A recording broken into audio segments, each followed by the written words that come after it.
국민의힘 일각에서 나오는 한덕수 대행 차출설이 조기 대선의 최대 변수로 떠오르고 있습니다. 한 대행은 여전히 침묵하고 있습니다. 그렇다고 그 침묵이 출마하지 않겠다는 것을 의미하지도 않습니다. 이 당내에선 연일 출마 분위기를 띄우는 움직임이 이어지고 있는데 이런 상황에서 한 대행은 어제 오후 대선 불출마를 선언했던 오세훈 서울시장을 만난 것으로 저희 취재 결과 확인됐습니다. 이채연 기자가 단독 보도합니다.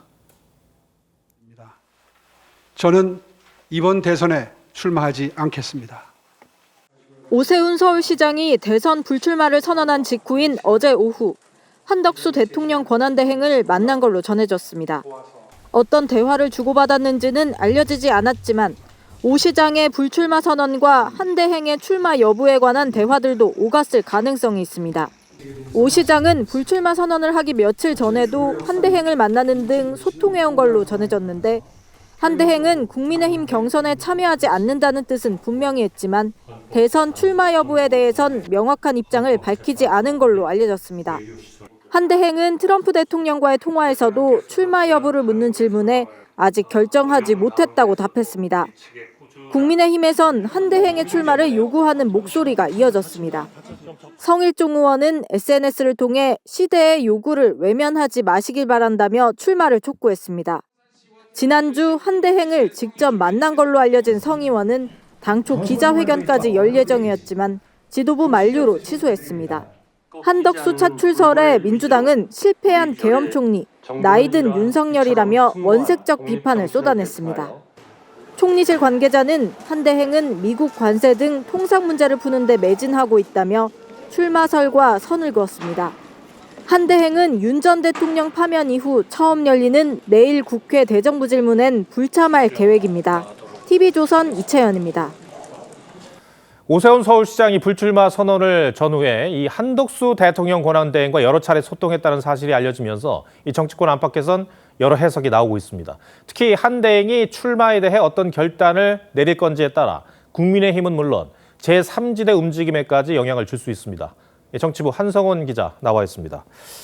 두 사람이 왜 만났을까 궁금합니다. 어떤 대화가 오갔는지 파악이 좀 됐나요? 예, 사실 오 시장은 불출마 선언 전부터 한덕수 대행과 몇 차례 소통해온 것으로 파악됐습니다. 서로 간의 출마 여부, 구상 등에 대해서 의견을 주고받은 걸로 알려졌지만 불출마 선언 직후인 어제 무슨 대화가 오갔는지는 아직까지는 구체적으로 파악되지 않고 있습니다. 다만 이 오 시장이 어제 불출마 선언 뒤에 했던 말을 보면 어느 정도는 유추해 볼 수 있을 것 같습니다.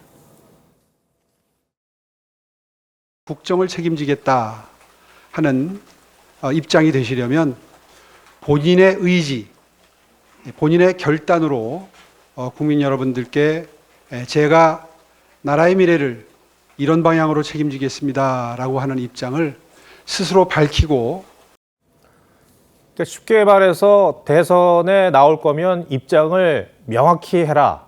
이런 의미로 읽힙니다.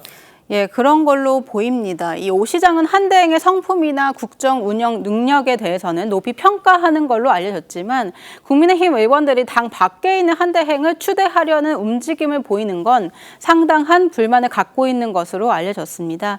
이미 경선에 뛰어든 김문수, 홍준표, 한동훈 예비후보도 국정 공백이 우려된다는 이유로 한 대행 출마에 부정적이라는 뜻을 밝혔습니다. 예.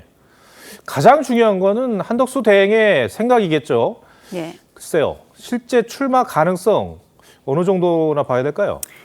지금까지 분명한 거는 내일과 모레 예정된 국민의힘 경선 후보 등록엔 참여하지 않을 걸로 보입니다. 네. 다만 한 대행을 만났던 국민의힘 의원들의 이야기를 들어보면요. 이 출마 여부에 분명한 입장을 밝히진 않고 있지만 조금씩 분위기가 달라지고 있다. 이런 기류를 전했습니다. 이 출마에 대한 물음에 애초에는 자격이 없다 이렇게 말했었는데 최근에는 고민을 많이 하고 있다. 이런 식으로 뉘앙스가 미묘하게 바뀌었다는 겁니다. 예. 물론 이 한 대행의 출마를 요구하는 의원들의 바람이 반영된 해석일 가능성도 배제할 수는 없습니다. 한 대행의 출마를 촉구하는 의원 가운데 이른바 친윤계 의원이 많다고 하던데 네. 이거는 어떻게 봐야 됩니까? 사실 한대행은 이 비상계엄 전에 열렸던 국무회의는 절차적 문제가 있었다 이렇게 밝힌 바 있습니다. 이 때문에 윤 전 대통령 의중이 반영됐다 이렇게 보기보다는 의원들의 현실론이 작용한 거다 이런 분석입니다. 탄핵 반대를 강하게 주장했던 주자들은 중도 확장성의 한계가 있는 만큼 안정감 있는 한덕수 대행으로 판을 흔들어 볼 수 있지 않겠느냐는 겁니다. 다만 친한계에서는 이 같은 움직임에 대해 자신들의 기득권을 유지하기 위한 정치공학적 시도라며 비판적 시각을 갖고 있는 것도 사실입니다. 글쎄요, 이제 조금 이르다고도 할 수 없는 게 대선이 얼마 안 남았기 때문에 네. 한대행이 만약에 출마를 결심하게 되면은 국민의힘 후보로 나오는 것 같지는 않고 이제 무소속으로 출마를 할 것 같은데 네. 결국은 나중에는 단일화가 네. 가장 큰 문제가 되겠어요? 예, 맞습니다. 한대행 추대를 요구하는 국민의힘 의원들은요, 2002년 16대 대선 당시에 이 노무현, 정몽준 단일화 모델을 염두에 두고 있는 분위기입니다. 노무현 후보가 대선 3주 전에 정몽준 후보와 단일화에 성공하면서 당시에 대세라는 평가가 지배적이었던 이회창 후보를 누르고 당선됐었습니다. 특히 이 국민의힘뿐만 아니라 과거 민주당 탈당 인사들이 만든 새미래민주당 이낙연 전 총리, 그리고 개혁신당 이준석 후보까지 이른바 반 이재명 개헌 연대를 만들 수 있다는 구상입니다.